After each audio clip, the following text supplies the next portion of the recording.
Siswa. Janji siswa. Student pledge. Student pledge. Student pledge. 1.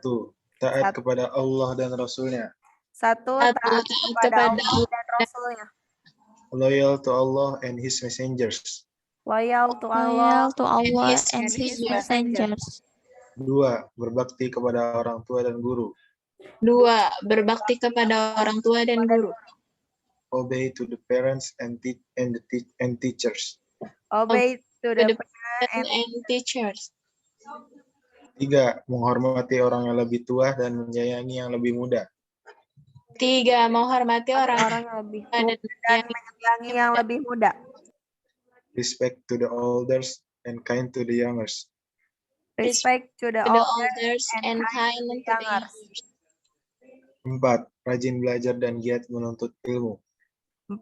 Rajin 4. belajar. Rajin belajar dan menuntut ilmu. Hard to study and diligent in gaining knowledge. Hard to study and diligent in gaining knowledge. 5. Menjaga ketertiban dan kebersihan di rumah maupun di masyarakat. 5. Menjaga ketertiban dan kebersihan di rumah maupun di masyarakat. Keep the security and clean at home and public place. Keep the security and clean at home and public place. 6. Bersikap mandiri, santun, dan berakhlak mulia. 6. Bersikap mandiri, santun, dan berakhlak mulia. Mature, polite, and distinguished in attitude. Mature, polite, and distinguished in attitude. Ikrar. 1. Aku bersaksi tiada ilah selain Allah dan aku bersaksi bahwa Muhammad itu utusan Allah. 1. Aku bersaksi tiada ilah selain Allah dan aku bersaksi bahwa Muhammad itu utusan Allah. 2. Ridho Allah Rabbku. Aku ridho Allah Rabbku. 2. Aku ridho Allah. 3. Aku ridho Islam agamaku. 3. Aku ridho Islam agamaku. 4. Aku ridho Muhammad Rasulku. 4. Aku ridho Muhammad Rasulku. 5. Dan aku ridho Al-Quran pedoman hidupku.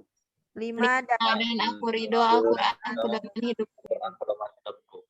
Oke, terima kasih Safwan udah membantu nih memimpin pembacaan janji siswa dan ikrar gitu. Nah, nanti besok kita akan ganti nih siapa yang jadi memimpin lagi. Kenapa? Karena kalian juga harus siap nih mau jadi pemimpin karena nanti ke depannya apalagi Ikhwan ya nanti akan menjadi pemimpin keluarga gitu. Tapi tidak menutup kemungkinan perempuan juga harus bisa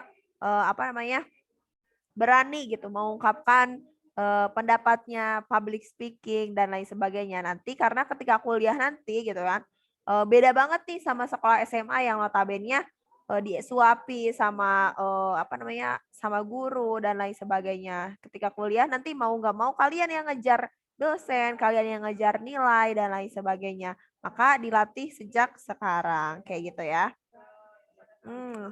Kemudian kita akan membahas untuk pertemuan kali ini sama Kak Ulan nih. Kak Ulan itu akan mengajari kita mengenai bahasa Indonesia kayak gitu. Nah, sekarang Kak Ulannya baru masuk nih. Ditunggu dulu ya sebentar.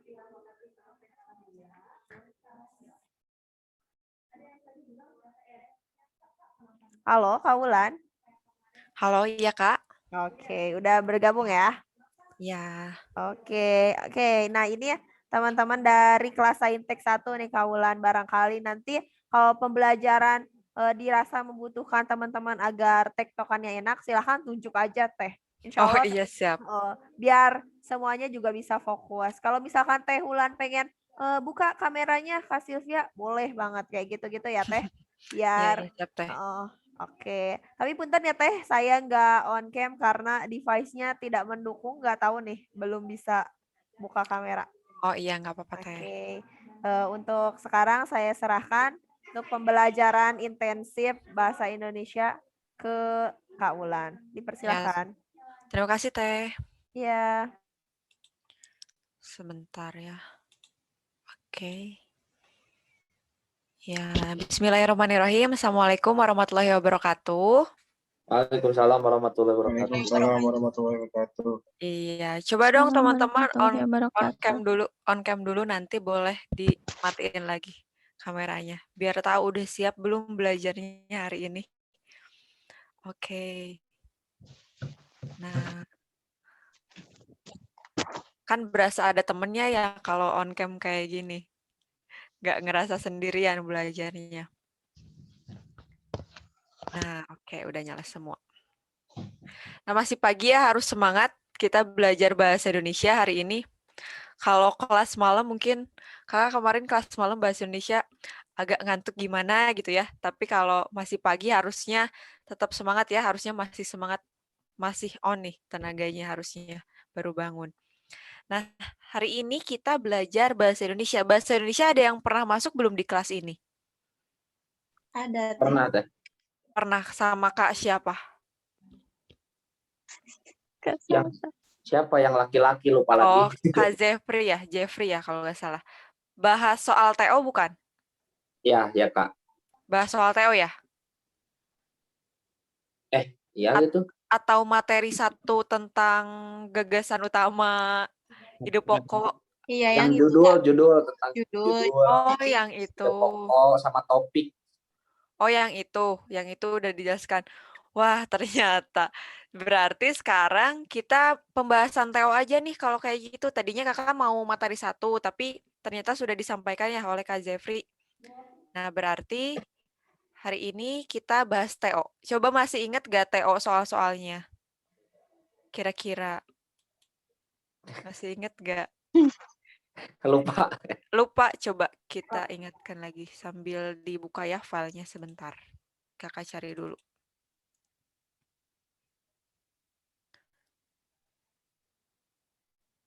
Sebentar.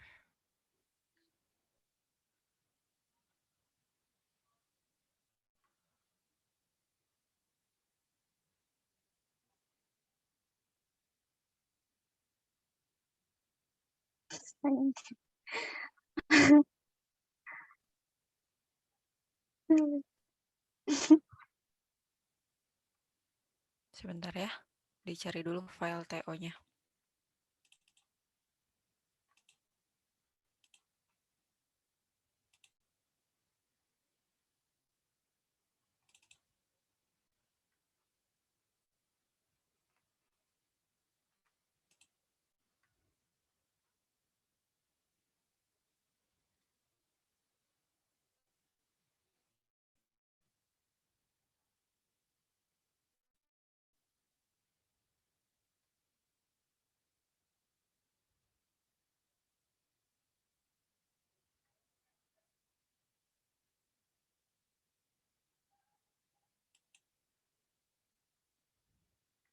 Oke.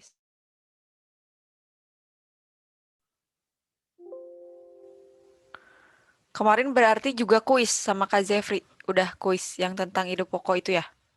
Sudah, Kak. Udah Teh. Kuis juga? Udah. Oke. Nah, coba sebentar.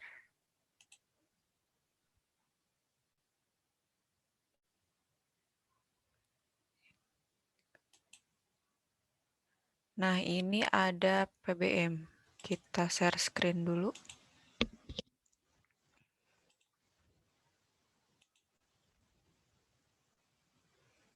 Nah, sudah terlihat? Ini bukan kemarin soal yang PBM-nya. Coba, udah kelihatan belum? Udah Teh kelihatan. Udah. Yang itu bukan? Ya kan? Nah, Coba Iya. diingat-ingat lagi. Iya ya? Iya. Oke, sekarang tinggal lihat yang PPU. Ini kan PBM. Kita cari yang PPU-nya ya. Sebentar. Nah. Atau perlu dikirim lagi filenya? Atau di sini aja dilihatnya nggak apa-apa? di sini aja wetember. Oke. Nanti paling di akhir bisa di-share kalau udah dicoret-coret dan lain sebagainya teh. Oh, siap. Sebentar ya.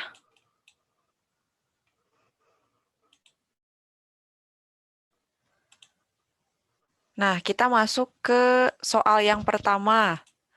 Coba ada yang masih ingat gak teks yang ini nih? Teksnya tentang keringat. Teksnya tentang keringat. Terus yang ditanyakan adalah topik bacaan. Masih ingat gak jawaban teman-teman kemarin apa? Kandungan keringat dalam tubuh. Kandungan keringat D. dalam tubuh. Oke, sebentar.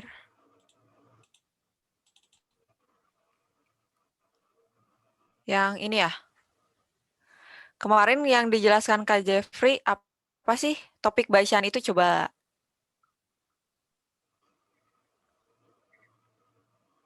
Coba topik bacaan, ide pokok. Intinya kan, Kak. Intinya, bedanya dengan ide pokok apa? Kalau topik bacaan gimana? Topik bacaan itu isu utama yang diangkat di seluruh tulisan. Iya, berarti itu kata Iya. kuncinya. Kalau ide pokok itu yang diwakili hanya satu paragraf saja ya? Iya. Ya. Satu paragraf. Tapi kalau topik bacaan itu adalah isu utama teks. Berarti topik bacaan ini tidak hanya mewakili satu paragraf saja, melainkan paragraf yang lainnya juga harus terwakili. Kayak gitu ya? Iya. Harus terwakili paragraf lainnya. Iya. Nah, di sini ada berapa paragraf? Ada 2 paragraf. Berarti di sini nyarinya jangan hanya yang mewakili satu paragraf saja, tapi dari keduanya, di paragraf 1 dan paragraf kedua. Nah, topik bacaannya tadi ada yang bilang kandungan keringat dalam tubuh. Coba ngomongin kandungan keringat dalam tubuh itu ada di mana sih? Paragraf 2. Paragraf 2. Coba di paragraf 2. Kalau di paragraf 1 disinggung nggak? Enggak. Enggak. Nggak, berarti itu bukan kira-kira. Bukan. Bukan. Coba dilihat di paragraf kedua, ini kan dibahas ya kandungan keringatnya ada apa aja, ada protein, terus juga ada urea, ada natrium, amonia, dan apa lagi di sini? Oke, udah ya, ada natrium, protein, urea, amonia, natrium. Oke, ini di paragraf kedua. Jadi dibahas di paragraf kedua itu apa sih yang ada di dalam keringat, kandungannya itu ada apa aja. Tapi di paragraf ke-1 ternyata ini tidak disinggung tentang ini, tapi ada pertanyaan seperti ini.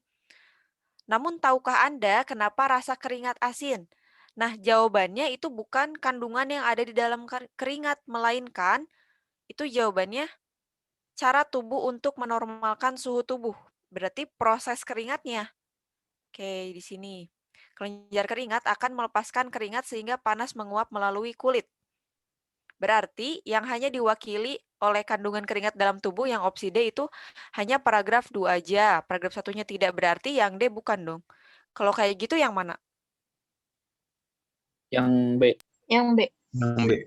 Betul, yang B, produksi keringat pada tubuh manusia. Nah, di sini di paragraf 1 itu dibahas produksi keringat pada manusia itu untuk apa?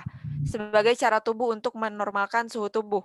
Di sini. Kemudian di paragraf 2 juga disinggung keringat ini sebagian besar diproduksi oleh kelenjar ekrin. Sisanya yaitu di sekitar ketiak dan sekitar alat kelamin diproduksi oleh kelenjar apokrin. Nah, baru deh di kalimat penjelasnya, berarti kan ini kalimat utamanya ya. Ini kalimat utamanya. Nah, di kalimat penjelasnya itu membahas tentang kandungan yang ada di dalam keringat. Jadi teman-teman harus bisa membedakan mana sih kalimat utama, mana kalimat penjelas. Jadi yang kalimat penjelas ini tidak dapat mewakili teks, tapi yang dapat mewakili teks adalah kalimat utamanya. Gitu. Jadi betul, jadi jawabannya itu yang B, produksi keringat pada tubuh manusia. Kayak gitu, paham ya? Paham. Oke, sekarang nomor 2. Coba, berdasarkan informasi yang didapat, teks di atas berisi tentang Pengetahuan. Pengetahuan, Kak. Pengetahuan, bedanya apa sih dengan fakta? Kalau fakta itu terjadi. Coba kalau pengetahuan dan fakta bedanya apa?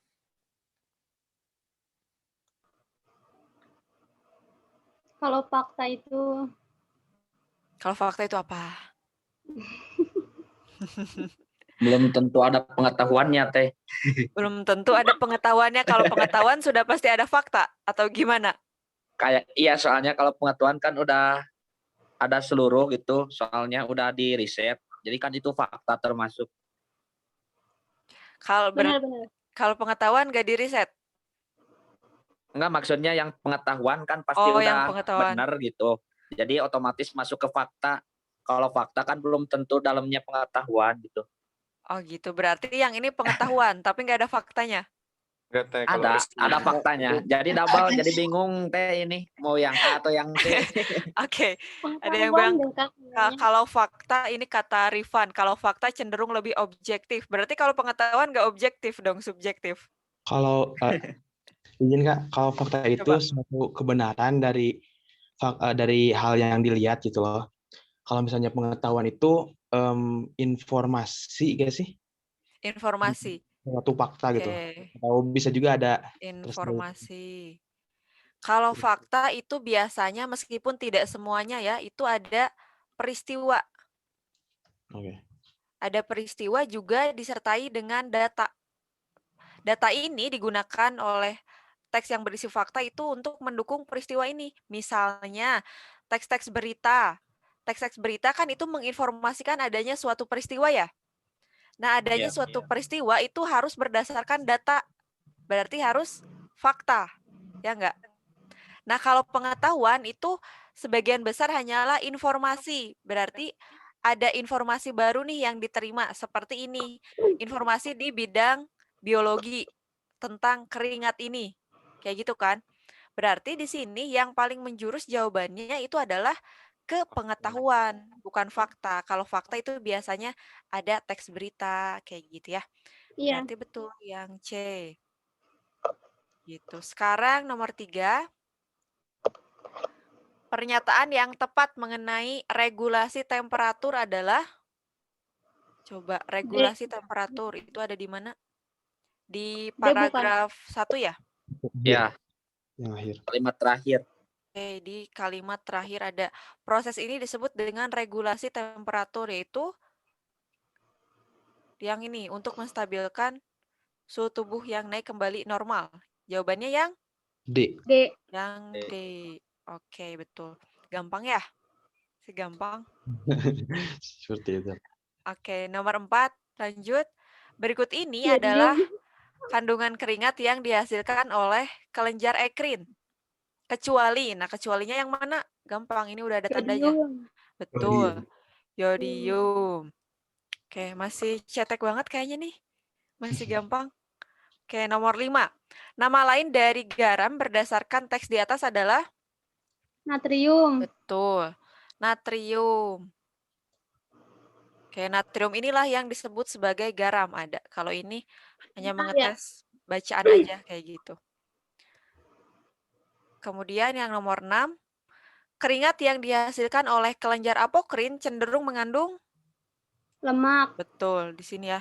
Yang mana? Yang terakhir ya. Oke. Sebentar. Cenderung mengandung lemak. Yang B.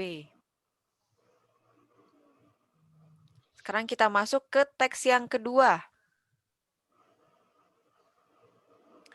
Tentang teleskop antariksa Hubble yang memotret planet Saturnus.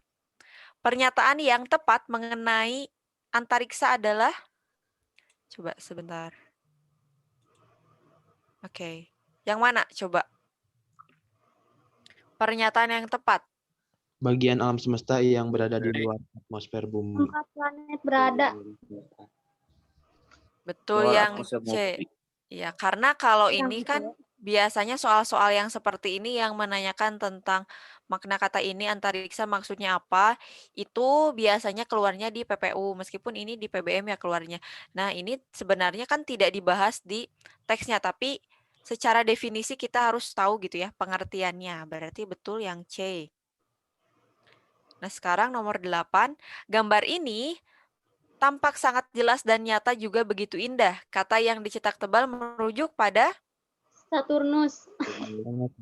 Saturnus. planet Saturnus. Ini jelas banget. Gambar ini berarti kata ini merupakan kata apa?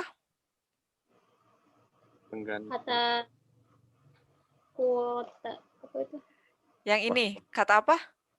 Kata Ada rujukan. ini, betul. Rujukan. Oh, Ada ini, itu, tersebut, berikut. Nah, itu kata rujukan. Nah, kalau kata rujukan pasti merujuknya ke kalimat sebelumnya. Karena di sini gambar Dengan ini sebelumnya. pasti arahnya ke sini. Gambar ini gambar apa? Gambar planet Saturnus. Kayak gitu ya. Itu untuk kata rujukan. Masih mudah. Nah, sekarang kata lain dari planet Saturnus adalah planet Planet bercincin. bercincin. planet bercincin, betul. Kalau tadi kata rujukan, kalau ini kata apa? Kata lain. Kata misal. Pengganti. Istilah, apa? istilah. Betul, kata pengganti, kata ganti. Kata ganti untuk menyebut apa? Planet Saturn. Planet Saturnus. Nah, di teks-teks lain biasanya juga keluar kata rujukan, kemudian kata ganti juga ada. Oke, sekarang lanjut nomor 10. Kalimat yang tidak mendukung isi teks adalah Yang C bukan, Kak? coba yang C. Yang C ada deh. Coba kita lihat. Kalimat yang tidak mendukung, yang tidak mendukung artinya kalimat Ada, ini tapi tidak padu ya, tidak Kak? padu. Betul. Jadi kalimat ini nggak padu dengan isi teks. Isi teks ini ngomongin apa sih sebenarnya? Planet Saturnus, tentang teleskop antariksa yang memotret planet Saturnus. Ini ngomonginnya ada teleskop yang berhasil memotret gambar dari planet Saturnus. Tapi di sini tiba-tiba di kalimat nomor 5 ada rahasia alam semesta bukan air, hujan di Jupiter dan Saturnus berupa berlian. Itu nggak nyambung ya? Ya. Berarti kepaduan kalimat. Betul, jawabannya itu yang C. Kita lanjut ke nomor 11. Kesalahan penggunaan ejaan berdasarkan teks di atas terdapat pada kalimat Nomor 4. Nomor 4. Coba kita lihat nomor 4. Ada jawaban yang lain? Coba kalimat 4. Kalimat 4 di sini. Coba yang salahnya yang mana? Bahasa Inggrisnya, Teh. Bahasa Inggrisnya harusnya seperti apa? Garis miring. Miring. Coba harusnya miring katanya. Kita tandai dulu. Ada lagi jawaban yang lain? Terus ini juga WFC, Wide Field Camera, tapi di sini singkatannya WCF. Itu mungkin jadi tanda tanya juga apakah itu betul kayak gitu? Oh. Ada lagi yang lain? Ada lagi jawaban yang lain atau sepakat semuanya yang D nih? Yang A, Kak. Yang A, coba yang A ini salahnya di mana? Kalimat nomor 1. Planetnya harusnya kecil, P-nya kecil. Planetnya harusnya kecil. Terus ada lagi? Kalau yang kalimat 3, Kak, Juninya harusnya J-nya besar gak? Betul, di sini Juninya harus besar. Nah, coba ada 3 kemungkinan yang kayaknya benar. Jadi yang mana nih? Ayo goyang. Yang Juni harusnya besar tuh. Oke, sekarang kita bahas satu persatu ya. Kita bahas satu persatu dari kalimat 4. Wide field camera. Ini nama apa ya? Nama sebuah kamera ya? Karena ditangkap oleh berarti ini jenis sebuah kamera. Jadi namanya wide field camera. tidak Nah, miring. dalam aturan penulisan huruf miring, jika itu merupakan nama, coba Nggak kalau miring. huruf miring, kalau merupakan nama, iya betul. Jadi kalau misalnya nama itu tidak miring. Nama tidak miring. Oke, mudah-mudahan ngerti ya tulisan kakak jelek. Nama tidak miring. Maksudnya adalah ketika bahasa asing itu dapat dipadankan ke dalam bahasa Indonesia, misalnya ada kata online. Online kan ada bahasa Indonesianya ya, daring. Nah, online ini dicetak miring karena ada padanan katanya. Tapi kalau nama jenis, misalnya nama merek, terus juga nama lembaga, nama organisasi, terus juga alamat, meskipun itu dari bahasa asing, itu tidak boleh cetak miring. Tidak boleh penulisannya dengan huruf miring. Kenapa? Karena kan kalau nama itu harus dipertahankan ya cara penulisannya itu seperti apa. Tidak boleh diubah kalau nama. Berarti yang nomor 4 ini ada kesalahan nggak? Mungkin itu Nggak ya? yang WCF-nya Kak dipertanyakan mah. Mungkin ini yang WCF-nya ini perlu dipertanyakan apakah betul gitu ya. Dari ini kan harusnya WF. Kayaknya Harusnya typo WFC ya. Kayaknya salah ketik itu. Iya, kalau ini typo ya sepertinya ya, Iya. bukan sengaja. Iya, Iya. Berarti ya kita tandai di sini aja deh ya. Nomor 4. Terus ke nomor 1, apakah penulisan planet ini harusnya huruf kecil P-nya? Besar. Coba Besar. diingat-ingat lagi. Besar. Kalau ikutin nama. Besar itu. Iya, Kalau betul diikutin harusnya. nama. Harus Betul, kapital. harus kapital karena ini kan ada namanya. Kalau misalnya planet-planet di belakangnya nggak ada nama planetnya, misalnya Baru menyebut kecil. hanya planet-planet baru kecil. Nah, tapi di sini kan ada namanya, jadi harus kapital. Ini penulisannya sudah tepat. Nah, yang keliru itu jelas di kalimat nomor 3 karena ada penulisan ini. Iya, nama bulan, nama hari itu seharusnya diawali oleh huruf kapital. Kapital. Betul.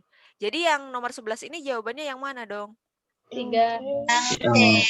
Ya, yang C gitu. Oke, sekarang lanjut nomor Kak. 12. Ya, boleh. Kalau yang bumi itu tulisannya emang kecil, huruf Yang B. mana? Yang mana? Kan yang kalimat nomor 3 dalam Kalimat radius nomor 3. dekat dengan bumi. B-nya Itu memang kecil. huruf kecil. Kalau Oke. misalnya di depannya ada planet gitu. Oh, Seperti ini planet Saturnus. Gitu. Oh iya. Karena nama merujuknya. Soal Kalau kayak ini kan, gini bisa diselesaikannya ya Kak, harus dicek satu-satu. iya, betul, harus dicek satu-satu, jangan jangan asal lihat. Jadi harus diteliti kalimatnya. Berarti harus tahu dong aturan kaidah dalam bahasa Indonesia ya. Kapan ini kapital, kapan enggak, itu harus tahu gitu, teman-teman. Gitu ya. Semoga nanti bisalah ngejawabnya yang ini. Kita lanjut ke soal nomor 12. Sebentar.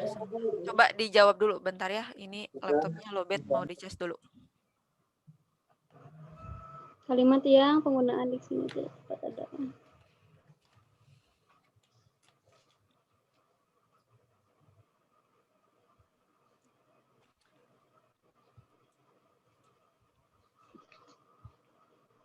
Nah, coba yang mana? Yang nomor 12. Kalimat yang penggunaan diksinya tidak tepat adalah diksi itu apa? Pilihan kata. Pilihan kata. Betul, diksi itu adalah pilihan kata atau pemilihan kata. Yang D bukan. Oke, yang D kita tandai. Yang E. Yang E. Terus di mana lagi?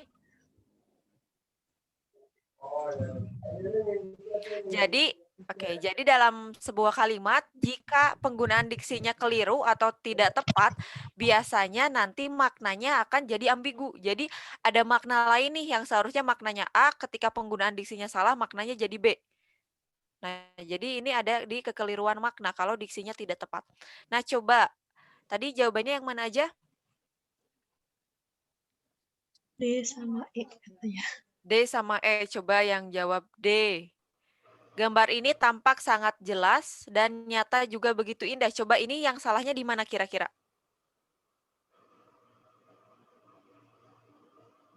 Coba tadi yang jawab D ini yang salahnya yang mana? Ayo dong, jawab dulu. Kayaknya yang B, Kak. Ini gak jadi nih yang jawab D. B, Kak. Jadi, Kak. Yang B kayaknya, Kak. Kenapa? Oke, yang B. Coba kalau yang B penggunaan diksi. Diksi itu kata ya. Ingat kata di sini. Yang B mana kata yang salahnya? Coba. Masya Allah, semesta bukan ayat. Oh, itu mah bukan diksi sih. Di yang B ini bukan diksi, tapi bukan, memang kalimatnya memang tidak logis ya, Gak? Iya. Kalimatnya memang tidak logis. Iya kan? memang kalimat yang B ini memang tidak logis. Jadi dalam penggunaan diksinya pun sebenarnya semua diksinya dapat kita pahami ya. Arti katanya yaitu gitu, tapi setelah digabung menjadi sebuah kalimat, si kalimatnya jadi gak logis. Kayak gitu. Berarti yang B juga bukan dong kalau kayak gitu. Coba yang D bukan, yang B bukan. Oh, yang mungkin Kak? Ya, betul. Coba, ayo tebak-tebakan Betul, jadinya. ini Kak. Kalau yang I itu dikata ditangkap ya enggak? Soalnya kan kamera, lebih kayak mungkin dipotret harusnya gitu. Diambil gitu. Ya, kalau ditangkap gimana ya? Oh, benar. Milik Hubble-nya gitu. Kirain tuh Oke, Hubble tuh orang ditangkap. kan. Ditangkap Hubble harusnya gitu. dipotret. Ya, mungkin Dipotret. Diambil bisa nggak? Oke, berarti ini diambil juga betul kalau kayak gitu. Gimana? Dipotret. Kalau ya. diambil. Coba kalau yang E kan gambar ini ditangkap oleh wide field kamera, berarti wide field kamera ini menangkap suatu gambar. Kayak gitu kan? Betul. Tapi kalau yang A coba lihat. Foto Saturnus ini diambil sebagai bagian program Opal.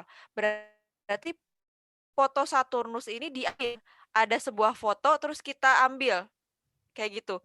Kalau ditangkap ini yang menangkapnya adalah wide field kamera. Jadi kira-kira Iya, benar, ini Kak. lebih ke yang A atau yang E? A. Ya. Kalau yang E itu Kalau- jelas banget. Kalau yang E itu jelas ditangkapnya oleh kamera yang itu. Ini Kak, kalau Menurut aku sih. Hubble, Coba ada yang Tapi lain? kalau yang A itu kayak yang ambigu sih. kalau kata Gibran masih yang tetap karena milik Hubble-nya itu Kak. Hubble-nya itu orang kah gitu loh. Kameranya milik si Hubble kah ataukah milik teleskop Hubble gitu loh. Nah, diksinya itu Hubble atau maksudnya yang lebih tepat itu teleskop Hubble bukan Hubble. Gitu. Teleskop Hubble bukan Hubble. Coba balik lagi kita ke teksnya deh. Teleskop antariksa Hubble. Ini maksudnya apa coba? Milik Hubble teleskop antariksanya. Betul, teleskop Iya. antariksa milik Hubble gitu. Memotret gambar terbaru dari planet Saturnus. Nah, nama programnya itu Outer Planet Atmosphere atau OPA. Outer Planet Atmosphere Legacy. Gitu. Jadi di sini milik Hubble maksudnya adalah yang dimiliki oleh Hubble gitu kan? Iya, Kak. Oke. Nah, coba kita pahami dulu deh ke opsi yang E. Gambar ini ditangkap oleh wide field kamera. Berarti ada sebuah kamera menangkap gambar. Itu betul gak diksinya? Betul. Karena memang ada alatnya yang menangkap sebuah gambar. Penggunaan diksinya ini tepat ya? Ya. Tapi kalau yang A, coba kita pahami. Foto Saturnus ini diambil sebagai bagian dari program Outer Planet Atmosphere Legacy. Berarti ini kalau kita maknai jadi ada dua. Apakah foto Saturnus ini memang sudah bentuknya foto terus diambil sebagai program Opal? Ataukah kita memotret? Gitu. Jadi diambil ini kan ada dua makna yang berlainan gitu ya. Iya. Kalau diambil oleh tadi wide field kamera itu betul karena ada alatnya, betul nggak? Iya. Tapi di sini malah keterangannya adalah bagian dari program Opal di sini. Ini yang kurang tepatnya.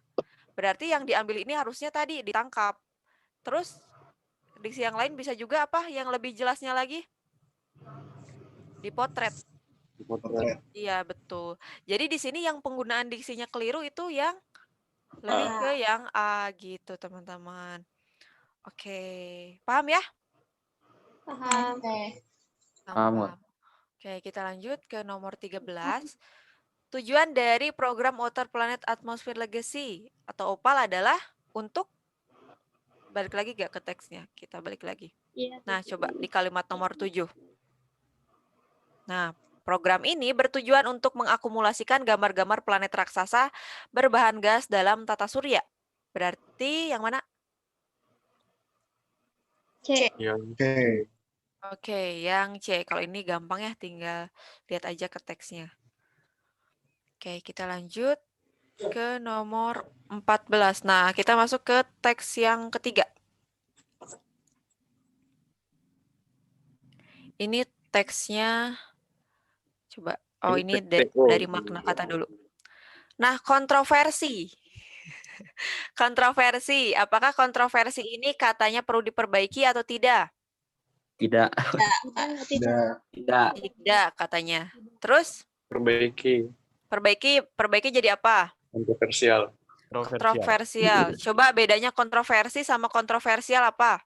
Kalau kontroversi itu kayak pandangan, kalau kontroversial kayak pengungkapan gitu ya.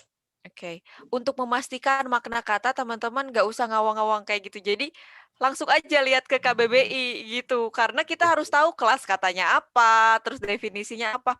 Nah, teman-teman KBBI kan apa ya, bisa diinstal nih di HP teman-teman, juga ukurannya nggak terlalu besar. Nah, untuk memastikan nih makna kata, kan kita nggak pasti semua tahu gitu makna kata dari seluruh kata yang muncul dalam soal. Bisa aja kita nggak tahu nih ini maksudnya apa gitu ya. Jadi kakak juga untuk memastikan kita cek lagi di KBBI sebentar ya. Kita cek kelas katanya apa, kemudian maknanya apa. Kontroversi kelas katanya itu adalah Kontroversi, Kak. Itu nomina. perdebatan. Oke. Perdebatan.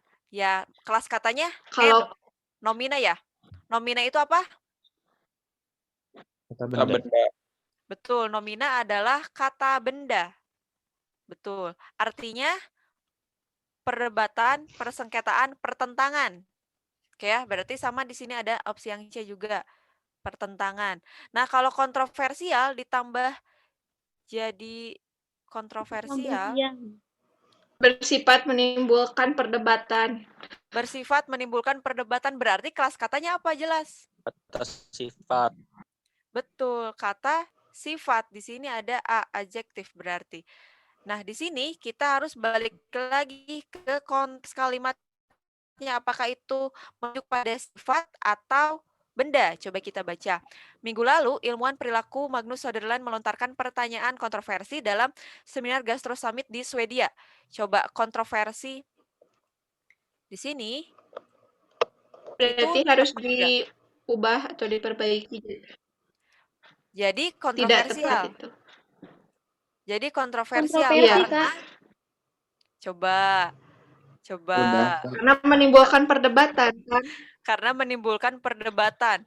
Nah, kan di sini ada kayak gini. Melontarkan pertanyaan kontroversi. Kalau misalnya maksudnya pertanyaan kontroversi, berarti pertanyaan tersebut bersifat kontroversial. Kayak gitu kan?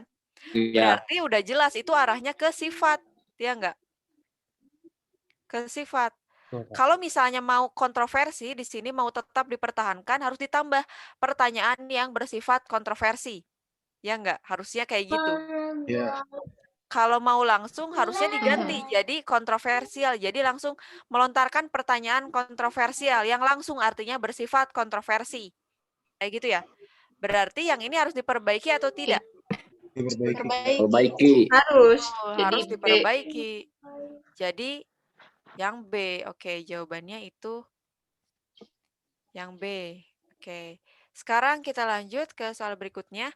Kanibal. Nah, ini juga dalam penggunaan katanya. Apakah kanibal ini perlu diperbaiki atau tidak? Perlu. Perlu jadi apa? Kanibalisme. Coba cek di KBBI-nya. Kanibal itu artinya apa? Makan. Nomina juga ya. Nomina. Kanibal itu ternyata artinya orang yang suka makan daging manusia atau pemakan daging sejenis. Itu kanibal. Maknanya kelas katanya kata benda. Kata benda. Kalau kanibalisme? Perbuatan. Keadaan atau perbuatan memakan sesama manusia. Keadaan atau perbuatan? Perbuatan atau keadaan di sini ya. Nah, di sini kita balik lagi ke konteks kalimatnya. Apakah yang sesuai itu kanibal atau kanibalisme? Coba kita baca. Menurutnya, dengan pengolahan terhadap daging manusia, kita akan menganggap kanibal sebagai sesuatu yang tidak tabu lagi. Nah, maksudnya adalah ke orang atau ke perbuatannya. Perbuatannya. Betul, perbuatan. Betul, ke perbuatannya. Kayak gitu ya. Berarti jawaban yang tepat itu adalah Kanibalisme. Kanibalisme gitu. Nah, isme ini biasanya artinya apa sih? Kayak sifat gitu. Paham. Ada Paham. sifat, ada paham. Ada paham. Nah, ini juga harus dipastikan gitu ya. Karena kan ada yang paham misalnya sosialisme, paham yang menganut sosialis gitu kan. Tetapi di sini kanibal, ternyata kanibalisme ini bukan sebuah paham yang menganut kanibal, tetapi itu perbuatan, ya enggak? Perbuatan yang bersifat kanibal gitu ya. Nah, jadi harus dipastikan lagi juga di KBBI kelas katanya apa, terus maksudnya kemana gitu ya. Nah, untuk soal ini betul artinya perbuatan. Kemudian yang nomor 16, kata yang dicetak tebal di atas merupakan kesalahan dalam penggunaan. Nah, dalam penggunaan kata kontroversi dan kanibal ini kesalahannya dalam hal apa coba? Ejaan. Ada diksi, ada ejaan, ada lagi? Ada lagi? Udah? Kalau istilah Arti, apa Kak. istilah? Dalam arti Kata lainnya. coba deh kalau dari yang E kita eliminasi kebakuan kata, dua-duanya baku kan ya? Ya. Baik kanibal atau kanibalisme, baik kontroversi atau kontroversial itu baku. Berarti jelas bukan yang E. Coba kalau yang lain? Ejaan. Kalau secara ejaan. Kalau secara ejaan itu gimana? Benar. Kontroversi ejaannya Udah. betul nggak? Udah Yang benar. Ya betul, yang ejaan itu biasanya salahnya di satu huruf aja. Misalnya kontroversi ini yang dari V kayak gini jadi P atau jadi F gitu ya. Itu ejaan di kesalahan penggunaan huruf. Berarti ejaan juga bukan. Berarti tinggal sisa 3. Apakah diksi, istilah atau arti? Coba lebih kemana? Kayaknya ke arti, Kak. Kayaknya ke arti. Coba arti. Karena tadi artinya itu berbeda ya. Iya, soalnya Kalau tadi beda. artinya berbeda, oke. Salah dalam penggunaan arti. Oke, salah dalam penggunaan arti. Coba disimak lagi baik-baik. Salah dalam penggunaan arti. Berdasarkan konteks kalimatnya, kontroversi dan kontroversial itu memiliki ya artinya masing-masing gitu ya. Kalau dilepaskan dengan konteks kalimat, itu punya artinya masing-masing. Berarti secara arti sebenarnya sudah tepat, tapi tidak sesuai dengan konteks kalimat. Oh iya, iya. Iya kan? Artinya itu sama gitu, ada dalam KBBI, maknanya ada. Tapi dalam penggunaannya itu tidak tepat, dalam susunan kalimatnya itu tidak tepat. Berarti arti juga bukan. Tinggal 2 nih. Diksi atau istilah? Istilah. Istilah. Istilah. Oke. Kita bedakan lagi antara diksi dan istilah. Tadi diksi itu apa? Mengubah makna. Pemilihan kata. Diksi itu adalah pemilihan kata. Kalau istilah apa? Ya istilah. Ya istilah. Coba kita cek ya. Istilah apa ya? Kita coba. Istilah itu adalah kata atau gabungan kata yang mengungkapkan makna konsep,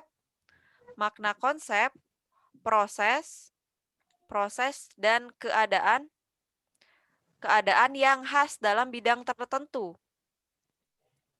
Dalam bidang tertentu. Misalnya, Kak kasih contoh kalau istilah itu misalnya tadi dalam istilah medis, dalam istilah biologi ada nama kelenjar, kemudian di nama kelenjar, kemudian kandungan dalam keringat, tadi kelenjar apokrin, terus juga ada kelenjar ekrin. Nah, itu adalah istilah dalam bidang biologi, karena di sini dalam bidang tertentu. Coba, apakah betul istilah kalau penggunaan kata kanibal dan kanibalisme? Salah. Salah juga. Kalau kanibal dan kanibalisme kira-kira kalau istilah itu dalam bidang apa coba? Kontroversi dan kontroversial dalam bidang apa? Dalam Kanibalisme. Coba dalam bidang kanibalisme. Nah, kata kanibal, baik kanibal dan kontroversi, itu adalah makna kata secara umum. Bukan istilah tertentu seperti tadi nama sebuah kelenjar, kandungan dalam keringat. Itu kan istilahnya jelas, ada istilah biologi. Dalam istilah kesehatan ada kan? Tapi kalau kanibal dan kontroversi ini adalah kesalahannya dalam penggunaan diksi. Dalam pemilihan katanya harusnya kanibalisme, ternyata yang dipakai adalah kanibal. Gitu. Maksudnya adalah kanibalisme tapi yang dipakai adalah kanibal. Itu berarti dalam pemilihan katanya yang tidak sesuai. Kayak gitu. Jadi jawabannya Yang B ya. Yang B, oke. Paham sejauh ini? Paham, paham. Paham, oke mantap. Kita lanjut ke soal berikutnya.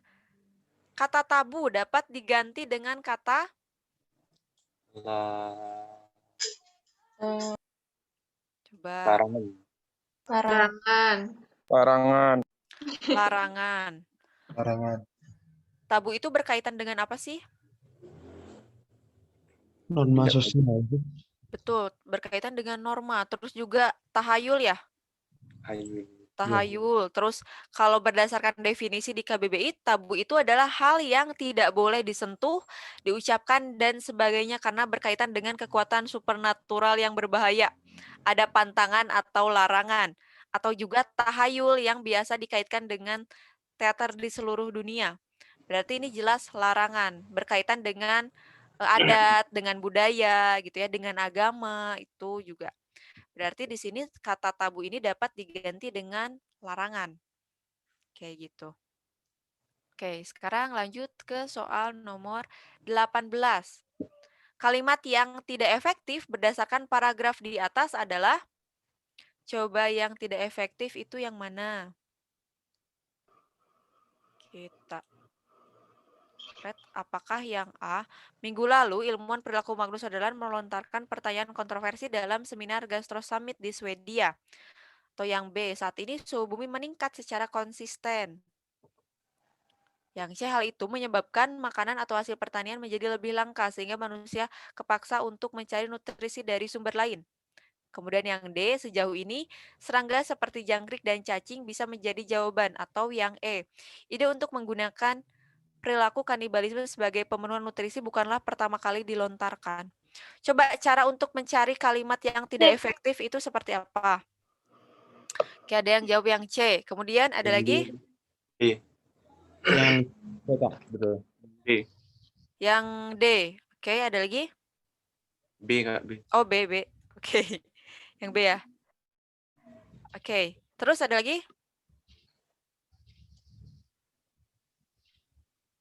Udah, B dan D? Coba kita bahas dulu sedikit tentang kalimat yang tidak efektif. Sebenarnya nanti juga di materi kedua teman-teman akan dapat ya materi tentang kalimat efektif dan tidak efektif. Tapi kita singgung sedikit. Kalimat tidak efektif itu harus dilihatnya berarti dari syarat dari kalimat efektif dulu ya. Kalau yang tidak memenuhi syarat dari kalimat efektif berarti tidak efektif. Sekarang syarat dari kalimat efektif itu setidaknya harus memenuhi subjek dan predikat. Jadi harus ada subjek dan predikat itu baku gitu. Itu jelas aturannya. Tidak boleh tidak ada. Kemudian secara makna itu harus tegas atau lugas. Jadi tidak boleh ambigu. Jadi maknanya harus jelas. Kemudian harus sepadan secara struktur. Maksudnya adalah misalnya dalam penggunaan imbuhan dalam kalimat aktif ya imbuhannya berarti me gitu ber. Kalau yang kalimat pasif berarti di gitu ya. Secara strukturnya harus sepadan. Kemudian secara kaidah juga harus baku gitu ya, harus sesuai dengan aturan. Aturannya itu KBBI, kemudian ada PUEB, Pedoman Umum Ejaan Bahasa Indonesia, kemudian dengan TBBI, yaitu Tata Bahasa Baku Bahasa Indonesia. Jadi harus sesuai dengan aturan. Kemudian juga harus apa ya? Harus memenuhi unsur kehematan kata. Kehematan kata. Jadi tidak boleh terjadi pemborosan kata. Nah, sekarang kita lihat mana yang tidak memenuhi syarat ini. Coba kalau yang C itu kesalahannya di mana? Kata bakunya. Kata bakunya harusnya? Paksa.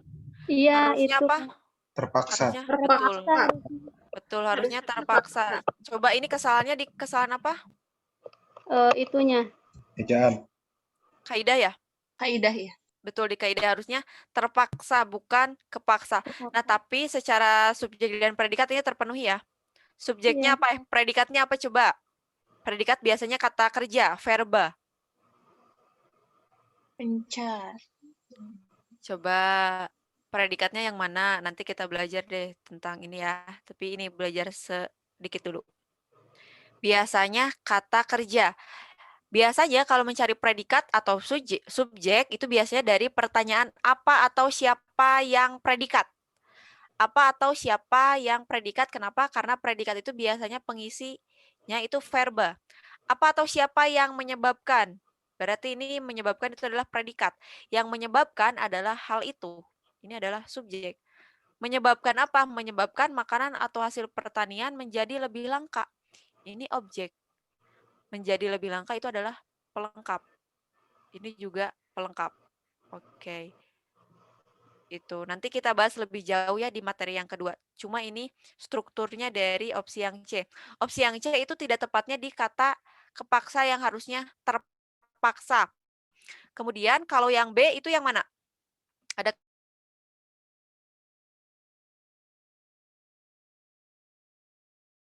kesalahan nggak yang B? Secara struktur deh. Apa yang meningkat? Apa atau siapa yang Suhu. meningkat? Berarti ini Predikat. predikat. Bumi. Yang meningkat adalah suhu bumi. Ini adalah subjek. Saat ini itu termasuk apa? Keterangan Kak. Termasuk, betul, termasuk keterangan. Kalau secara konsisten itu termasuk apa? Kata pelengkap. Termasuk keterangan juga. Keterangan. Nah, kalau pelengkap itu biasanya yang melengkapi objek. Jadi dilengkapilah oleh objek, ada yang dilengkapi unsur lain. Tapi kalau keterangan itu posisinya dapat dibalik. Misalnya, secara konsisten suhu bumi meningkat, itu bisa kan? Jadi dibalik. Atau suhu bumi meningkat secara konsisten saat ini, itu bisa. Jadi kalau keterangan itu dapat dibalik. Kalau pelengkap itu tidak bisa. Berarti yang B ini ada kesalahan nggak? Secara struktur, subjek dan predikat ini terpenuhi. Iya. Maknanya tegas, kita tahu ada peningkatan berarti yang terjadi. Struktur juga sudah pada di sini ada kata imbuhan me. Ini kalimat aktif meningkat. Juga tidak ada imbuhan yang lain ya, berarti sudah tepat.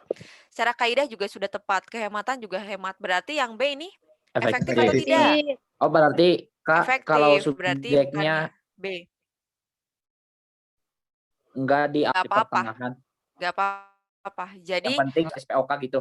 yang penting harus ada subjek dan predikat. Oh, subjek predikat Ya, aja. kalau misalnya objek, pelengkap, dan keterangan itu nggak apa-apa, nggak ada.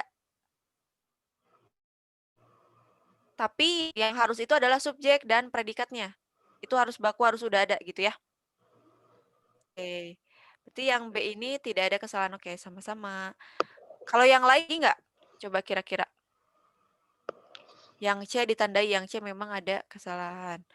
Coba yang tadi kan udah dibahas nih tentang kata kontroversi. Kan harusnya apa? Kontroversial. Harusnya kontroversial, berarti ini dalam penggunaan apa sih yang tidak tepatnya? Diksi. Diksi. Dalam penggunaan diksi, dalam kaidah. Terus maknanya juga jadi tidak tegas, tidak lugas. Karena maksudnya adalah sifat gitu ya. Tapi di sini kata nomina. Di sini juga penggunaan kontroversi yang harusnya kontroversial. Kita tandai berarti yang C dan A juga tidak tepat dalam ini ya, tidak memenuhi syarat kalimat efektif. Kalau yang D coba. Coba kita analisis mana subjek, mana predikat. Mana subjeknya? Subjeknya mana? Coba. Serangga. Serangga aja Dan atau sampai cacing. mana? Seperti jangkrik dan cacing. Berarti ini subjek. Bisa menjadi jawaban itu adalah?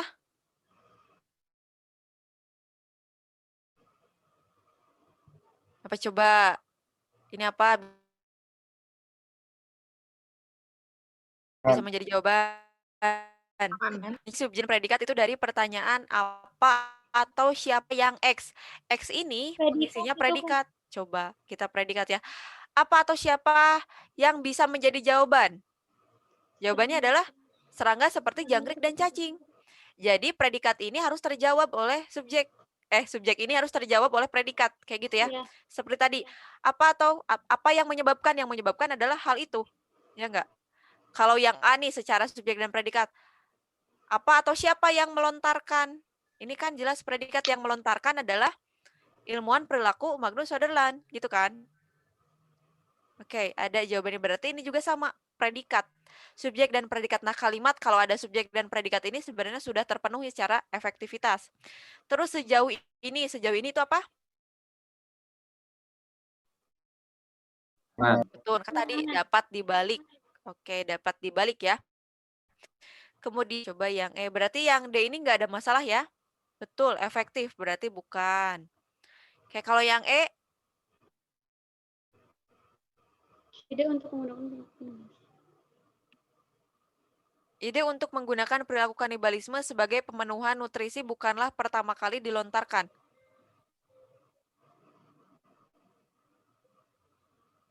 Coba, Sama keterangan doang deh, Kak. coba. Asal ada predikat dan subjek dulu deh, yang penting. Coba kita cari. Ide untuk menggunakan perilaku kanibalisme sebagai pemenuhan nutrisi bukanlah pertama kali dilontarkan. Apa yang bukanlah pertama kali? perilaku kanibalisme. Kanibalis. Jadi bukan pertama kali itu predikat, perilaku kanibalisme subjek itu bukan, Kak. Berarti kalau ide apa ini? Subjek. Iya, ide Idenya ini subjek. idenya subjek. Oh, ini subjek. Idenya subjek. Berarti untuk menggunakan perilaku kanibalisme itu apa? Predikat. Kan predikatnya apa yang bukanlah pertama kali dilontarkan? Yang bukan pertama kali dilontarkan adalah ide untuk menggunakan perilaku kanibalisme. Oh, berarti sampai sini nih. Sampai sini subjeknya. Ide untuk menggunakan perilaku kanibalisme yang bukan pertama kali dilontarkan. Berarti di sini sebagai pemenuhan nutrisi itu apa? Objek atau pelengkap? Pelengkap. Pelengkap. Kalau objek itu jadi subjek ketika kalimatnya dipasifkan. Tapi kalau pelengkap itu tidak bisa. Itu perbedaannya. Nah, kenapa predikatnya di sini? Pokoknya harus menjawab pertanyaan ini nih. Si subjeknya ada atau tidak. Kayak gitu. Jadi secara struktur yang E juga sudah terpenuhi. Berarti di sini ada 2 dong jawabannya. Ya, Gimana gimana itu kesalahan penulis mungkin, Ya. Kak.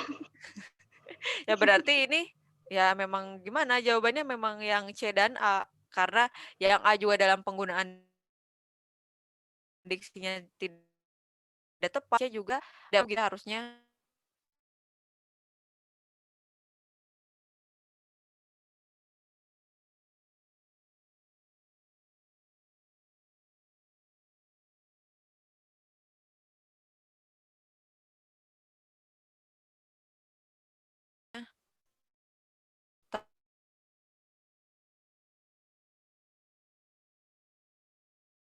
terpakai. Nanti nggak akan kayak gini.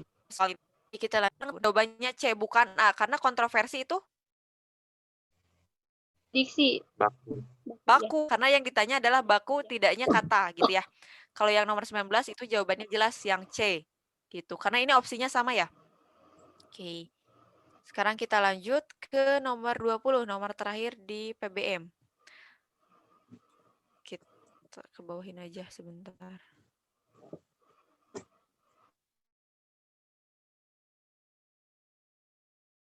Malah hilang sebentar. Malah hilang. Sebentar.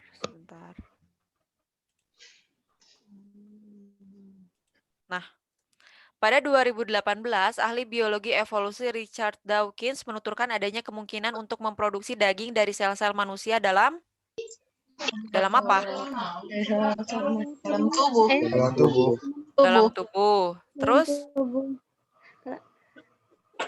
yang lain? Tubuh aja? Iya. Oke. Kalau Karena ini kalau apa? Boleh kalau apa? Dalam laboratorium. Laboratorium. Coba. Ada dalam rumah? Enggak ya. Ini jelas bukannya dalam rumah. Karena ini mengutip gitu dari teks ya, ada teksnya. Berarti kita harus balik lagi ke teksnya. Kita harus baca konteks teksnya itu apa.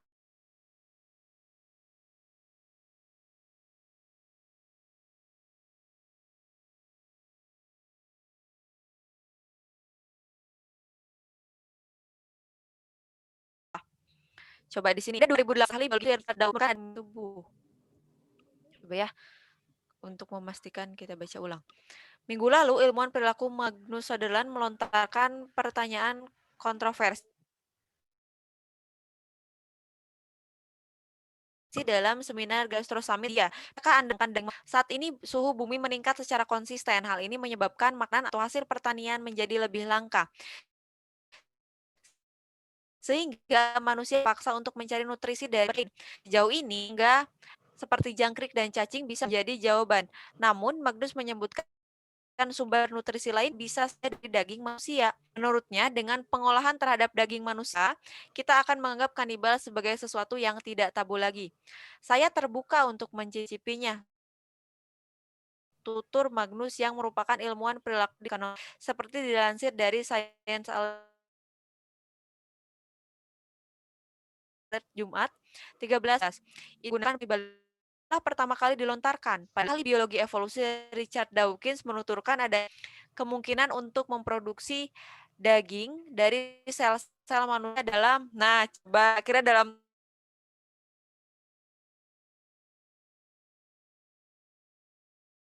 buat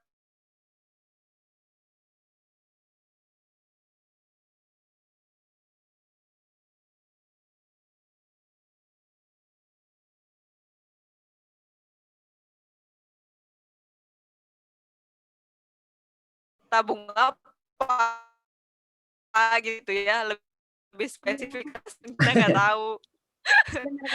Oke, jadi secara umum gitu ya, karena ini dari pembaca gitu ya, dari pembaca kita menjawab konteks sesuai dengan gitu. Kira-kira dari 20 nomor ini, teman-teman betul berapa? Benernya berapa nih? Ada 19 nomor betul? Enggak. Oke.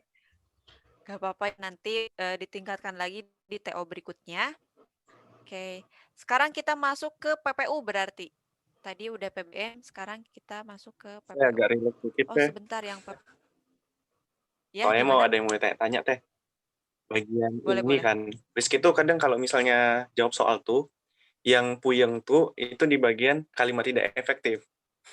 Betul, itu emang Karena cukup memusingkan. bingungnya itu yang salahnya kadang ada kata-katanya yang apa namanya, mungkin kita rasa itu terlalu bertele-tele, tapi itu adalah benar Betul. gitu. Nah, betul. Jadi makanya harus dipastikan ada kan kalimat efektif itu tadi ada syaratnya ya. Ada beberapa syarat yang harus dipenuhi oleh kalimat efektif. Nah, jadi mau gak mau opsinya satu persatu harus dianalisis. Coba yang ini kesalahannya apakah di strukturnya, apakah dalam penggunaan katanya, atau dalam kehematan katanya. Makanya kalau pembahasan tentang kalimat efektif itu tidak cukup dalam satu soal ini gitu. Harus ada materi yang khusus membahas kalimat efektif. Nah, nanti mungkin akan dipelajari lebih dalam di situ. Biar kita belajar nih cara menganalisis kalimat ini efektif atau tidak itu seperti apa gitu. Harus tahu ya. Karena memang itu yang menurut Kakak di bahasa Indonesia juga itu yang agak sulit gitu. Karena menurut misalnya ada menurut Kakak nih kalimat ini udah efektif, tapi menurut Rizky belum tentu gitu ya. Karena ada persepsi gitu ya, kalau bahasa kan nggak kayak eksak ya. Kalau eksak misalnya 1+1 tuh udah pasti 2 gitu, gak akan ada yang menentang. Tapi kalau bahasa itu beda. Karena pahamnya A, aku pahamnya B gitu, bisa aja berlainan gitu. Makanya nanti ada materi tentang kalimat efektif untuk apa? Untuk menyamakan persepsi. Jadi pemahaman kita sama gitu ya. Nanti mungkin akan dibahas di Tapi materi kan selanjutnya. yang Itu Rizky. Tata bilang kan, itu kan ada kayak kita harus liatin syarat-syaratnya kan. Iya, betul. Nah, kira-kira yang kita lihat itu di pilihannya saja, atau kita lihat kembali juga ke teks? Karena Rizky biasanya, Rizky balik ke teks lagi gitu. Balik ke teks, apakah nyambung atau enggak ya? Itu beda lagi. Kalau itu masuknya ke kepaduan kalimat, kepaduan teks kayak yang tadi yang awal. Kalau kepaduan kalimat memang si teksnya itu harus dilihat secara keseluruhan, ya enggak? Ini nyambung dengan kalimat sebelumnya, dengan kalimat berikutnya, itu harus dilihat itu di materi kepaduan kalimat.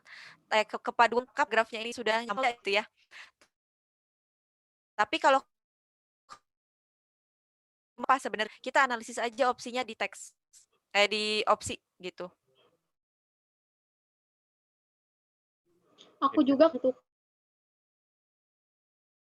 bukan SPOK Nah, itunya aku pinter nah kayak gitu. gitu. Terus itu kurang bisa. Memang itu harus dianalisis. Kita harus belajar yang mana predikat, yang mana subjek gitu. Pelajari sebenarnya dari SMP ya, atau apa Iya, dari SD gitu. Kita belajar ada bahasa salah terus. Indonesia. Karena dipelajari terus tapi malah makin bingung ya. Ini mana sih subjek, mana objek, mana predikat. Nah, nanti itu juga akan dipelajari lebih dalam ya.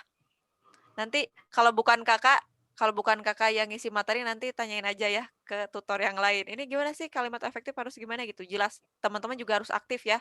Nanti bertanya tentang kalimat efektif kalau memang dirasa kesulit itu ya. Bisa lanjut sekarang ke PPU berarti? Bisa. Oke. Sekarang kita ubah share screen-nya.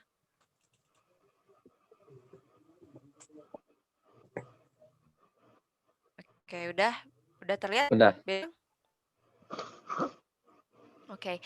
Jadi kalau di PBM itu memang banyak materi tentang kaidah, tentang penggunaan kata, penggunaan diksi itu banyaknya di PBM. Nah, kalau PPU ini sebenarnya lebih fokus ke teman-teman menganalisis teks. Apakah teksnya ini apa maksudnya gagasan utama, topik bacaan itu lebih banyaknya malah di PPU.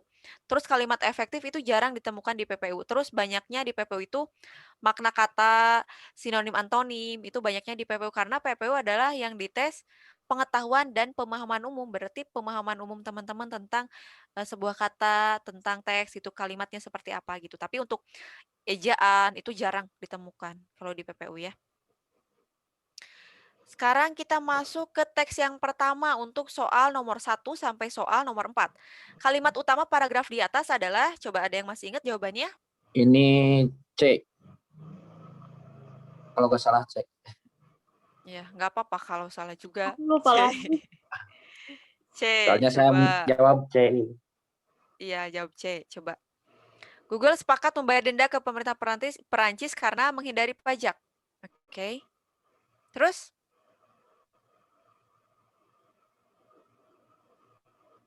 Udah, C. Kayaknya semua? C. Kayak ada. Enggak. Ayo, coba. Yang mana? Ini kan hanya satu paragraf. Benar, C. C, iya benar C. C. Oke. Kalau C berarti yang ini ya. Google sepakat membayar settlement berupa denda sebesar 500 juta euro ke pemerintah Prancis karena menghindari pajak. Coba kalimat utama, kemarin udah dijelaskan Kak Jeffrey nih, cara mencari kalimat utama gimana? Ide pokok gimana? Bagian paling Pertama, awal, itu bagian lihat akhir. yang awal. Bisa dong. Kalau di akhir berarti nggak bisa? Bisa, Kak. Bisa. Tapi katanya jarang. Tapi jarang. Oke. Tidak mungkin itu, Kak. Oke. Sekarang kita bahas sedikit ya. Gak apa dibahas lagi tentang ide pokok? Gak apa-apa, Kak. Gak apa-apa. Oke. Yang ditanya adalah kalimat utama. Tapi kalimat utama ini sangat berkaitan dengan ide pokok. Kenapa? Karena ide pokok itu ada di dalam kalimat utama. Nah, berdasarkan jenis paragrafnya, paragraf itu dibedakan menjadi 2. Kalau yang kalimat utamanya di awal disebut apa? Deduktif. Betul, deduktif. Kalau di akhir disebut dengan induktif. Deduktif itu di awal, induktif itu di akhir. Nah, cara mencarinya gimana? Biar kita tahu, oh teks ini itu teks yang deduktif atau teks ini induktif. Caranya gimana? Kalau deduktif, ini cara dari kakak aja ya. Kakak biasanya carinya kayak gini. Lihat aja di kalimat keduanya. Kalau di induktif, jelas kalimat akhir. Kalau misalnya yang deduktif, kita lihatnya di kalimat kedua, itu lihat apakah di kalimat berikutnya atau di kalimat keduanya ada repetisi. Repetisi itu apa? Pengulangan. Ada pengulangan kata, ada kata yang diulang, kemudian ada kata rujukan, yang tadi rujukan itu kayak gimana? Ini itu. Ini itu. Tersebut, berikut gitu kan. Oke. Kemudian ada kata ganti, kata ganti orang, kayak gitu. Kenapa di kalimat 2 kita harus mencarinya? Karena kalau kalimat 2-nya ada repetisi, ada kata rujukan, dan ada kata ganti, berarti kalimat 2-nya ini merupakan kalimat penjelas. Nah, kalimat penjelas ini akan selalu merujuk pada kalimat utama, gitu kan? Jadi kalimat penjelas ini pasti merujuk ke kalimat utama. Jadi nggak mungkin yang ada pengulangan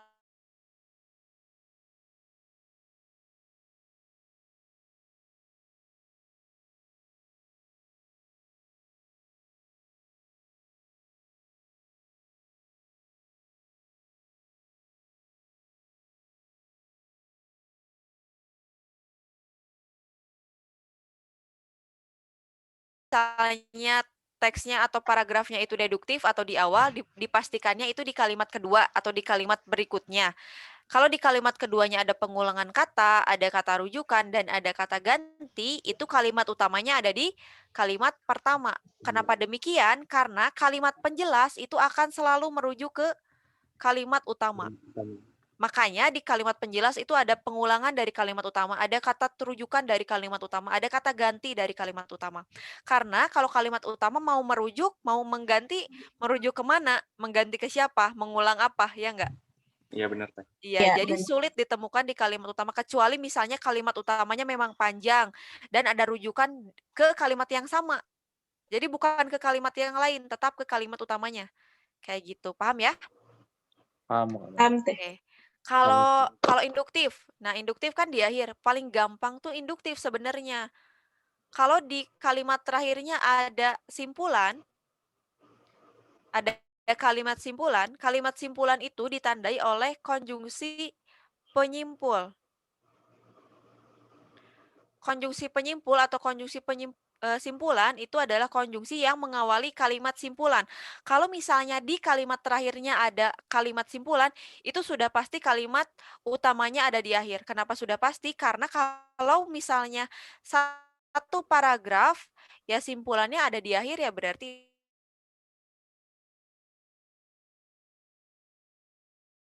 itu kalimat utamanya. Tetapi kalau terus ada simpulan di paragraf kedua dan paragraf ketiga gak ada, itu tidak dapat ringkasan topik. Tapi kalau misalnya adalah ide pokok, itu bisa jadi kalimat utama. Jadi juga ini tergantung yang ditanyakannya. Kalau yang ditanyakannya ide pokok, ya kesimpulan itu kalimat utama. Tapi kalau yang ditanyakannya topik bacaan, belum tentu. Kan kalau misalnya yang ditanyakan topik bacaan, tapi kalimat simpulannya ada di paragraf pertama, berarti paragraf kedua dan paragraf ketiga itu belum mewakilkan, ya nggak? Iya. Jadi nggak bisa ada kalimat simpulan di paragraf pertama, tapi di paragraf kedua dan paragraf ketiga itu nggak ada gitu. Jadi beda kalau topik bacaan. Ide pokok,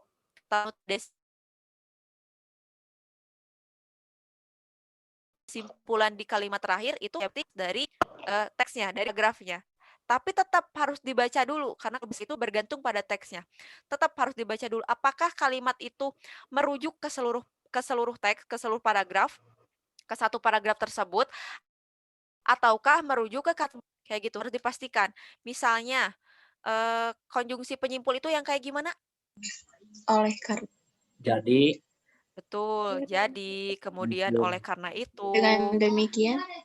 Betul, betul. Dengan demikian, apalagi? Ada lagi nggak? Maka dari itu, betul, maka dari itu. Nah, kalau misalnya ada kalimat akhir yang diawali oleh konjungsi ini, konjungsi penyimpul, berarti itu adalah kalimat simpulan. Tapi tetap teman-teman harus pastikan lagi apakah ini ada hubungannya dengan kalimat sebelumnya aja atau dengan seluruh kalimat. Apakah ini sebab dari kalimat sebelumnya? Kan bisa jadi oleh karena itu adalah sebab akibat ya. Bisa jadi sebab akibat. Apakah itu dari kalimat sebelumnya atau merangkum dari seluruh paragraf. Gitu, harus dipastikan lagi. Nah, kalau teks ini, coba. Ini kan satu paragraf ya berarti ya, karena nggak ada pemisah.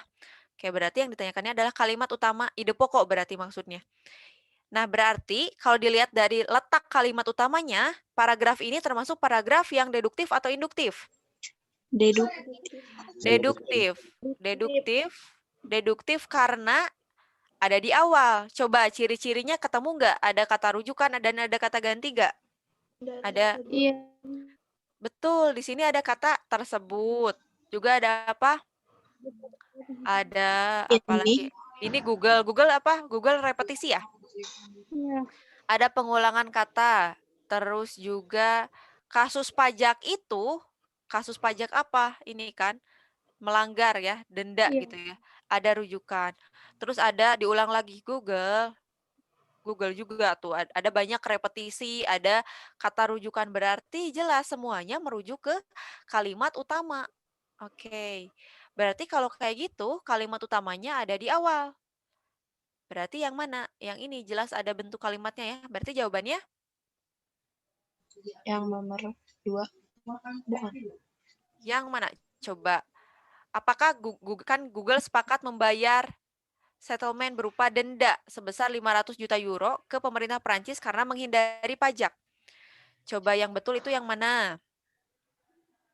Jadi opsi yang benar itu yang mana? Tetap C. Tetap C. C. Betul. Betul yang C. Karena di sini membayar denda karena menghindari pajak. Meskipun tidak sama kan kalimat utama. Berarti bisa jadi maksudnya ada seluruh kalimat, tetapi di sini intinya itu sudah tersampaikan di opsi ini.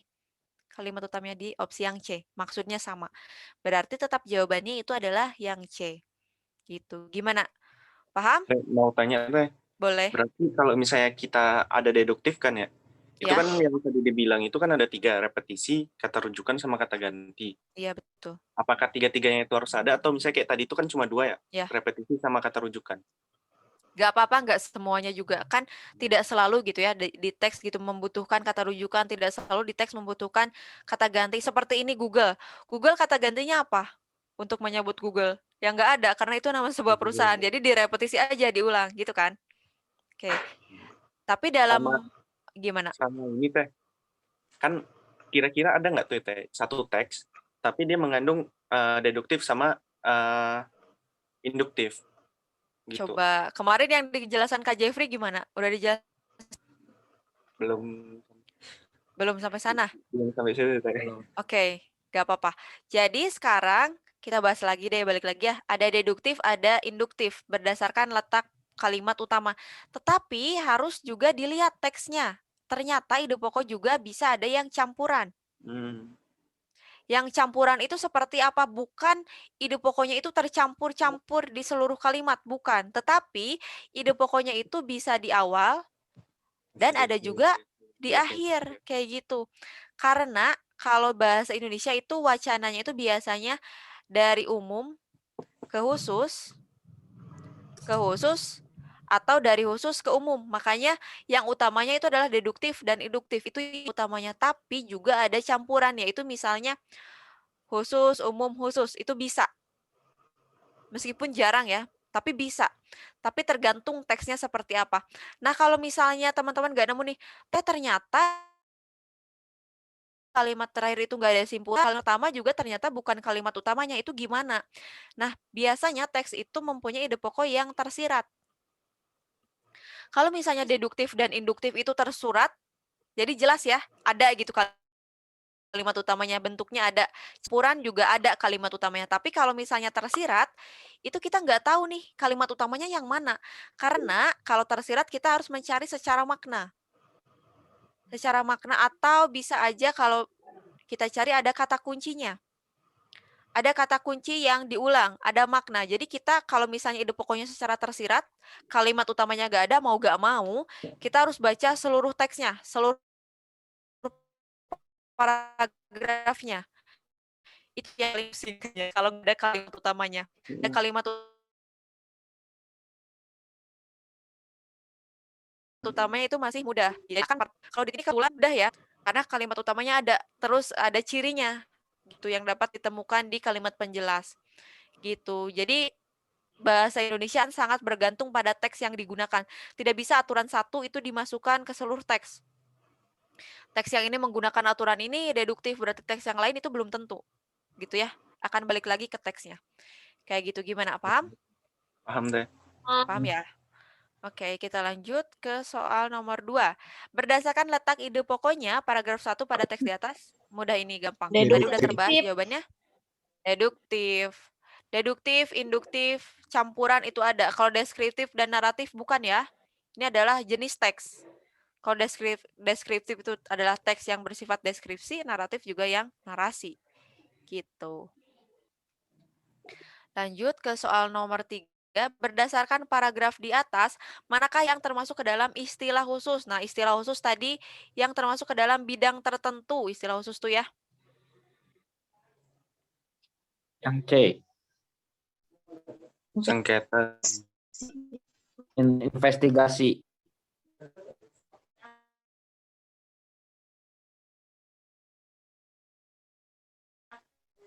Oke, ada lagi yang lain? Sengketa. Nah, kalau yang investigasi itu adalah istilah dalam apa? Mata-mata.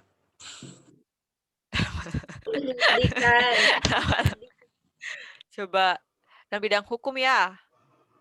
Dalam bidang hukum menginvestigasi gitu. Ada istilahnya memang yang digunakan dalam bidang hukum. Nah, kalau sengketa itu istilah khusus atau istilah umum? Umum. Umum.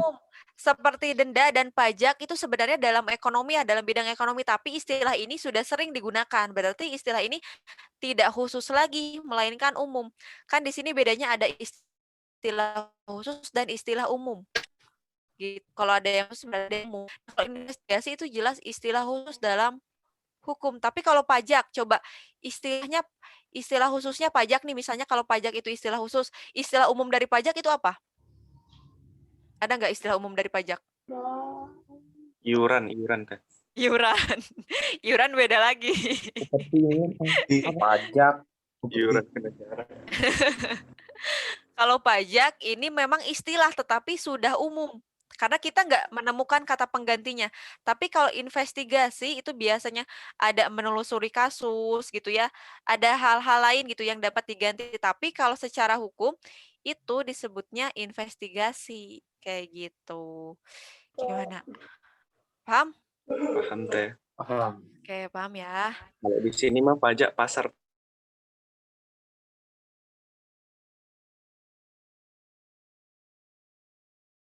Teh. Oh iya. Oke,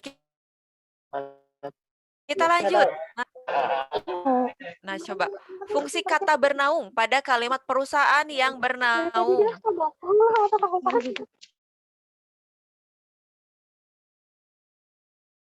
Di bawah. Coba. Oh, ini siapa yang berisik? Coba sebentar. Ada yang ngobrolin. Ini predikat bukan, Kak? Predikat, Kak. Coba. Predikat katanya. Predikat coba. Coba. Predikat. Coba sebentar, ini siapa yang bisa di-mute dulu? Oh iya, Titi. Udah ya. Oke. Oke, di sini di on mic-nya buat ngejawab soal ya, teman-teman, bukan buat ngobrol. Oke.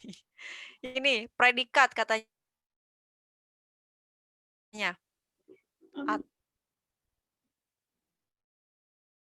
Atau apa yang X, biasanya kakak gitu carinya, teteh kayak gitu carinya. Nah, pengisi X ini adalah predikat dan jawaban siapa atau apa itu adalah subjek, kayak gitu ya. Sekarang, apa atau siapa yang bernaung? Belum kebahas. Perusahaan. Perusahaan. Tapi ada kata yang. Perusahaan yang berarti. Oh iya. Coba. Berarti perusahaan yang. Apa atau siapa yang bernaung? Perusahaan yang. Berarti perusahaan yang itu subjek. Yang itu sebagai apa berarti? Coba. Pelengkap bukan? Oh, yang bernaung itu. Udah. Perusahaan yang terseret kasus pajak di Eropa. Coba. Di sini ada kata yang. Kata yang ini sebenarnya fungsinya untuk apa sih? Jadi pelengkap. Jelas. Kata yang ini tidak termasuk ke dalam unsur subjek, predikat, objek, keterangan atau pelengkap. Tetapi kata yang itu memiliki fungsi untuk memperluas. Oh, iya. Apa yang diperluas? Yang diperluas itu bisa subjek, bisa predikat, bisa objek, keterangan atau pelengkap. Fungsinya untuk memperluas. Gitu ya. Sekarang kalau misalnya bernaung ini merupakan predikat, berarti subjeknya adalah perusahaan yang. Bisa nggak? Enggak. Nggak bisa. Tetapi kalau misalnya di sini ada kata yang itu yang diperluas adalah subjek. Subjeknya itu perusahaan, tapi diperluas. Karena ada apa? Karena ada keterangan tambahan. Perusahaannya berarti bernaung di bawah alfabet ing. Ini itu kan masih sama ya. Perusahaan yang bernaung di bawah alfabet ing ini berarti rujukannya memang perusahaan itu, ya enggak? Iya. Iya, berarti yang predikat itu adalah bukanlah satu-satunya. Apa yang bukanlah satu-satunya? Yang bukanlah satu-satunya adalah perusahaan yang bernaung di bawah alfabet ing ini. Itu predikatnya berarti. Berarti subjek Berarti, dong. iya, berarti bernaung ini termasuk ke dalam Subjek. subjek. Nah, coba sekarang ada kata ini, perusahaan yang terseret kasus pajak di Eropa. Bukanlah satu-satunya apa? Satu-satunya perusahaan yang terseret kasus pajak di Eropa. Di Eropa ini jelas keterangan ya. Kalau perusahaan yang terseret kasus pajak itu apa? Subjek. Nah, kok subjeknya ada dua? Subjek nggak boleh ada dua di dalam Objek. predikat, nggak boleh ada dua di dalam satu kalimat. Yang mana Kak? Perusahaan yang terseret kasus pajak. Objek. Objeknya itu. Coba, perusahaan yang terseret kasus pajak di Eropa Pelengkap bukan sih? itu adalah pelengkap, teman-teman. Kalau objek itu ketika dibalik itu akan jadi subjek. Coba, perusahaan yang terseret kasus pajak di Eropa, perusahaan yang bernaung di bawah alfabet ing ini bukanlah satu-satunya. Itu nyambung nggak kira-kira? Nggak nyambung. Nggak. Karena kalimat ini tidak bisa dibalik gitu ya. Kecuali ini di Eropa perusahaan oh benar bisa. Coba. Jadi kayak gini. Di Eropa perusahaan yang terseret kasus pajak bukanlah nggak bisa bukanlah satu-satunya nggak bisa. Berarti bukan objek. Berarti itu pelengkap ya, benar. Oke, berarti cirinya kalau pelengkap itu nggak bisa dibalik kemana-mana, tapi kalau objek itu kalau dibalik jadi subjek ya. Tapi kalau ini nggak bisa jadi subjek ketika dibalik juga. Berarti ini adalah yang perusahaan yang bernaung di bawah alfabet ing ini itu merupakan subjek. Bukanlah satu-satunya itu adalah predikat. Perusahaan yang terseret kasus pajak itu adalah pelengkap. Di Eropa itu adalah keterangan. Berarti bernaung itu termasuknya kemana? Subjek. Oke, ke subjek gitu. Jelas ya? Lama ya. Padahal jawabannya cuma subjek, predikat, objek, keterangan. Oke. Nanti harus belajar analisis kalimat ya. Ya, Ten. Oke. Kita lanjut. Oke, masih ada waktu sedikit lagi nih. Topik berita di atas. Nah, ini masih ingat gak teks yang ini? William Earl Mould, menghilang tanpa jejak hampir 22 tahun lalu. Topik berita di atas adalah, ini cuma satu paragraf, berarti nggak apa-apa ide pokok juga. Ini A, hilangnya William. Hilangnya William Earl Mould. Oke. Kenapa yang A? Karena ada apa? Karena kalimat keduanya Ide pokok itu kan. Karena ada rujukan di setelahnya. Kan. Ini ada kata ganti. Betul. Pria yang berusia 40 tahun itu kan rujukannya ke William, ya enggak? Tersebut ke William. Terus juga polisi berusaha mencarinya, rujukan Mould. Jelas ya, ini banyak ya. Jadi terpenuhi ciri ini. Ada rujukan, ada kata ganti, terus ada repetisi juga. Ini Mouldnya gitu ya. Gampang ya sekarang mencari topik berita, jadi mudah. Oke, jawabannya berarti jelas yang A. Oke, sekarang lanjut ke nomor 6.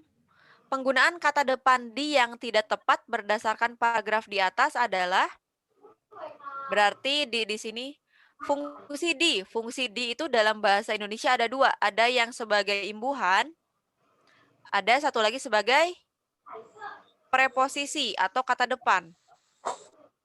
Nah, sekarang yang penggunaan di-nya tidak tepat itu yang mana? Yang mana ya di-nya itu yang pertama itu di dekat, kemudian di Wellington, kemudian di sini yang mana Di yang tem- C? Dilaporkan.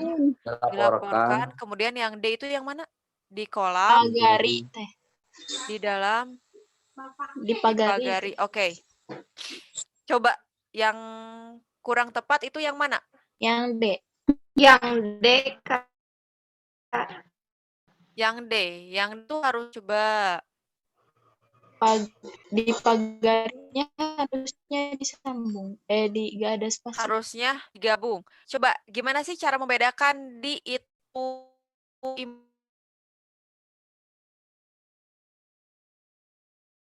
imbuhan dan di itu Oh, itu preposisi. digabung ya. Preposisi itu dipisah ya, Kak? Itu sudah pasti itu ya. Tapi cara membedakannya gimana? Kapan sih di itu dipisah dan kapan di itu Kalau digabung? dipisah, Coba. Itu tempat menjelaskan tempat, bukan kan? Kalau Kalau dipisah. dipisah tempat biasanya. Ya, Betul, kalau betul. disambung Kalau itu disambung kata sifat gitu. Kata pelengkap nah, kalau Imbuhan. disambung. Iya. Imbuhan. Imbuhan. Ya, Nah, betul. Jadi kalau preposisi di itu sebagai preposisi atau kata depan biasanya itu mengarah ke tempat.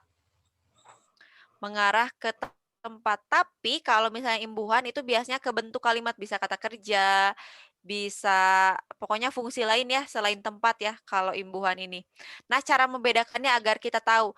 Coba ubah aja menjadi apakah itu logis atau enggak.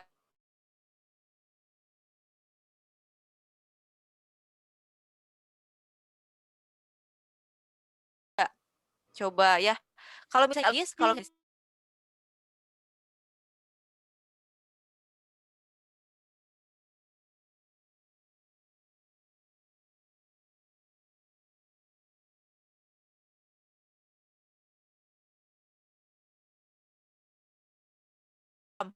mekolam ada gak? Nggak ada. Nggak ada, berarti ini tidak logis ya. Logis maksudnya di sini. Di sini sudah tepat sebagai preposisi. Kemudian di dalamnya, dalamnya ada gak? Nggak ada ya? nggak ada. Nggak ada, oke. Berarti betul yang ini dipagari, seharusnya memagari. Gitu ya. Paham, Oke, Kak. gimana? Paham. Paham. Oke. Udah 9. Satu soal lagi. Di sini dengan kata evakuasi ini artinya ya. Memindahkan ya, memindahkan jelas bukan menggeser. Tempat kalau menyimpan bukannya, kalau membawa gimana? Kan dibawa si jasad, betul gak? Enggak, Kak. Sama gak? Kenapa? Kenapa Karena kurang tidak ada tepat? kepastian. Kalau gimana nggak ada kepastian dibawa kemana gitu? Yang jelas mengevakuasi itu adalah memindahkan yang tidak seharusnya ke tempat yang seharusnya, begitu kan? Oke, berarti ini membawa dan menemukan, bukan berarti yang tepat itu adalah memindahkan. Betul jawabannya yang A. Udah selesai. Udah 9.45 teman-teman di sini waktu Indonesia bagian barat. Alhamdulillah teman-teman, terima kasih, seru banget nih kelas hari ini. Antusiasnya juga seru banget dari teman-teman. Terima kasih. Mohon maaf apabila kakak banyak kekurangannya dalam menjelaskan. Semoga nanti ke depannya lebih baik. Semoga kita juga ketemu lagi nanti di kelas berikutnya. Terima kasih semuanya. Kakak tutup kelas hari ini. Wassalamualaikum warahmatullahi wabarakatuh. Waalaikumsalam warahmatullahi wabarakatuh.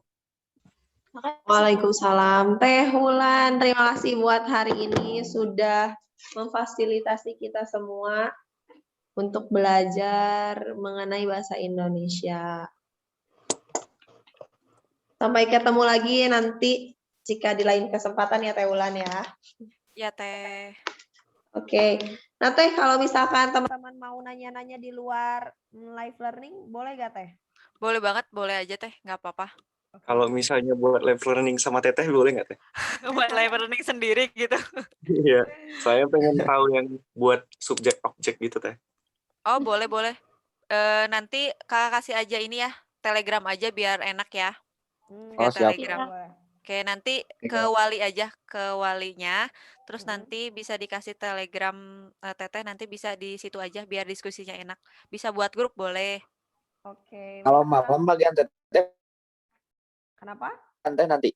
Bukan? Kayaknya bukan. bukan. Malam bahasa Indonesia lagi. Kaluhung. Oh, Kaluhung. Jadi ya masih ada Kaluhung, Kak Mei, masih ada Kak Zefri. Tenang, mereka juga seru kok.